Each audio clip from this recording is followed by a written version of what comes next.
Willow limited ने forfeit किए 100 shares जिनकी फेस वैल्यू थी ₹100 और इनको इशू किया गया था एट ए प्रीमियम ऑफ 10%, यानी एट ए प्रीमियम ऑफ ₹10 पर शेयर।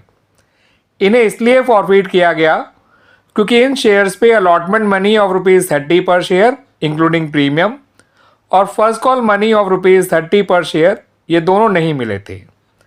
30 अलॉटमेंट के इंक्लूडिंग प्रीमियम और 30 फर्स्ट कॉल के जो थे ये दोनों नहीं मिले थे। दोनों का अमाउंट ₹30 है। फिर हमें ये भी बताया गया कि जो सेकेंड एंड फाइनल कॉल है ₹20 पर शेयर वो कंपनी ने अभी तक मांगी नहीं है। फिर बाद में इनमें से 40 शेयर्स रीइश्यू किए गए मोहन को ₹80 पेड अप मानते हुए फॉर ₹70 पर शेयर। 40 शेयर रीइश्यू किए गए सोहन को ₹80 पेड अप मानते हुए फॉर ₹90 पर शेयर। इतनी इंफॉर्मेशन आपको दे रखी है और आपसे कहा गया है कि आपको यहाँ पे इतनी इंफॉर्मेशन के बेसिस पे शेयर फॉरफीचर अकाउंट बनाना है। तो स्टूडेंट, शेयर फॉरफीचर अकाउंट बनाने से पहले एक बार जो है ये जर्नल एंट्रीज देख लीजिए ताकि आपके लिए फिर शेयर फॉरफीचर अकाउंट बनाना आसान हो जाए।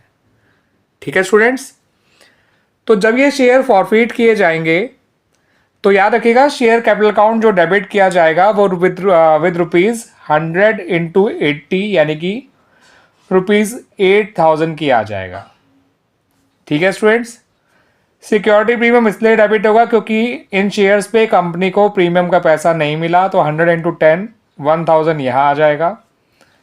कॉल्स इन अरियर में 100 इंटू 60 आ जाएगा, 30 अलॉटमेंट के, 30 फर्स्ट कॉल के, यानी कि ₹6000। और शेयर फॉरफीचर में आ जाएगा 100 इंटू 30 जो कि होगा एप्लीकेशन मनी। आप ध्यान देंगे स्टूडेंट्स, तो एप्लीकेशन मनी ₹30 पर शेयर ही निकल कर आएगा। ठीक है स्टूडेंट्स, आप ऐसे समझ लीजिए कि वो 30 आया कैसे। अलॉटमेंट में 20 कैपिटल के हैं, 10 प्रीमियम के हैं। फर्स्ट कॉल में 30 कैपिटल के ही हैं, फाइनल कॉल में जो 20 हैं वो कैपिटल के ही हैं। तो कैपिटल के देखिए 20, 30, 50 और 20, 70।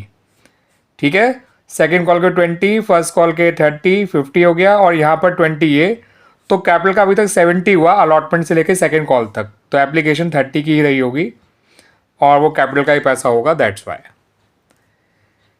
अब जो ये पहले 40 शेयर मोहन को रीइश्यू करे गए थे उनको 80 पेड अप मानते हुए, यानी 40 इंटू 80 आप डालिए यहाँ पर 3200 शेयर कैपिटल में, और 40 इंटू 70 यहाँ डालिए बैंक में क्योंकि इनको 70 पर शेयर रीइश्यू करा गया था 2800, और 40 इंटू 10 डिस्काउंट हो गया 400। जो शेयर्स रीइश्यू हुए हैं सोहन को उनमें उनको रीइश्यू किया गया है ₹90 पर शेयर के हिसाब से, तो 40 इंटू 90 3600 यहाँ आ जाएगा। कैपिटल में 40 इंटू 80 ही आएगा क्योंकि उनको ₹80 पेड अप मान के ही रीइश्यू करा गया था, और सिक्योरिटी प्रीमियम में 40 इंटू 10 आ जाएगा 400। अब इन दोनों के शेयर्स पे गेन कैसे निकलेगा वो समझ लीजिए स्टूडेंट्स। बड़ा आसान तरीका समझा रहा हूँ स्टूडेंट्स मैं आपको इन दोनों के शेयर्स पे गेन निकालने का। 30 पर शेयर आपको मिला हुआ था फॉरफिटेड अमाउंट। मोहन के केस में डिस्काउंट दिया ₹10 का क्योंकि 70 का बेचा था 80 पेड अप मानते हुए, इंटू 40 कर दीजिए तो ये आ जाएगा 800 का गेन। ठीक है स्टूडेंट्स, जब ये शेयर्स उसको सोहन को रीइश्यू करे गए थे 40 शेयर्स, तो डिस्काउंट कोई दिया ही नहीं गया था क्योंकि कंपनी ने ये शेयर प्रीमियम पे रीइश्यू करे थे। ये शेयर भी 40 थे तो ये गेन निकल आया 1200 का।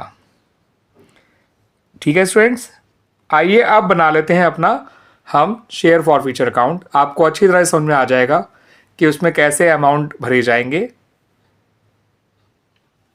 स्टूडेंट, शेयर फॉरफीचर अकाउंट जब आप बनाएंगे तो क्रेडिट साइड में लिखिएगा बाय शेयर कैपिटल अकाउंट, पूरा पूरा लिख लीजिएगा स्टूडेंट्स।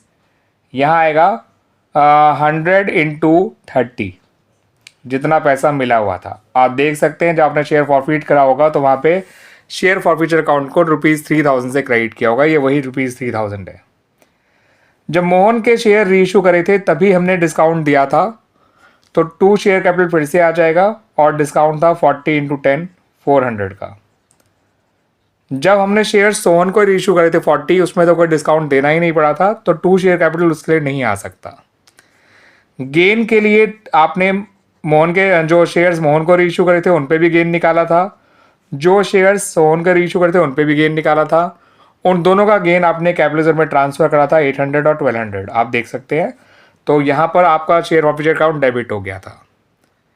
ठीक है स्टूडेंट्स, अब जो बैलेंस फिगर होगा, बैलेंस अमाउंट होगा, वो आपका अपने आप निकल आएगा, क्योंकि अभी भी 20 शेयर रीइशू नहीं हुए हैं। तो 3000 में से आप 2400 माइनस कर दीजिए, आपका बैलेंस निकल आ जाएगा शेयर फॉरफीचर अकाउंट का ₹600।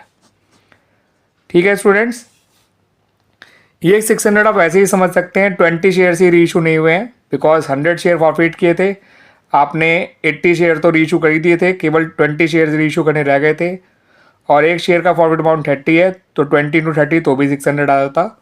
दैट्स वाई ये जो शेयर फॉरफीचर अकाउंट होता है ना स्टूडेंट्स, ये जब शेयर फॉरफिट किए जाते हैं तब ये शेयर फॉरफीचर अकाउंट क्रेडिट किया जाता है, और इसमें वो अमाउंट आता है फॉरफिटेड अमाउंट ऑफ दो शेयर जिन्हें फॉरफिट किया गया था, और नाम आता है शेयर कैपिटल का।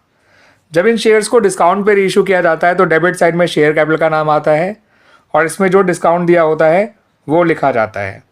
तो मोहन के शेयर तो डिस्काउंट पे इशू हुए थे, तो यहाँ पे शेयर कैपिटल लिखा गया, बट सोहन के जो शेयर रीइशू करे गए वो तो प्रीमियम पे रीइशू करे गए हैं, इसलिए वहाँ डिस्काउंट दिया ही नहीं गया, इसलिए 2 शेयर कैपिटल दोबारा नहीं आया। जबकि शेयर्स तो 2 बार रीइशू करे गए थे, 40 एक बार मोहन को, 40 सोहन को।